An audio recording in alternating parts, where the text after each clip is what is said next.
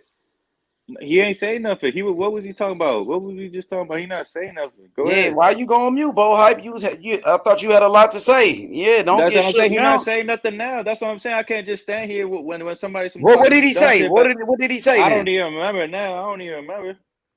Okay, dang, Bo Hype, you That's just what I went said. on That's mute what I and shit. said. You let this That's dude what I just check said. you Go ahead. like that. You let Dundada get on your ass like that, I Bo just Hype, told and him you go ain't ahead gonna and do say what nothing he about gotta it. say, but he don't, man. But keep it moving, H. I'm not with Yeah, the it's troll all shit good. tonight, man. Dang, Bo Hype, you let that dude do you like Just that, my let nigga? everyone get their shot off, man. It's like every time everyone starts All dribbling with the right, ball, let's you keep gotta it Bro, you steal moving cut it then. from them. everybody off. Ain't nobody say nothing to you, Exactly, bro. Yeah, you been cutting Let's people off, man. Hey, just so keep it Alex moving H then. said, I got Triple G stopping Charlo in the late rounds. That's why even Andrade don't want some of that because they know Triple G still a threat at 39. Oh, okay. So they said pretty much nobody want to fight Triple G. Charlo don't want to fight him, and he's saying Andrade don't want to fight him. Shout out to Alex H. Well, then my thing with that scenario, that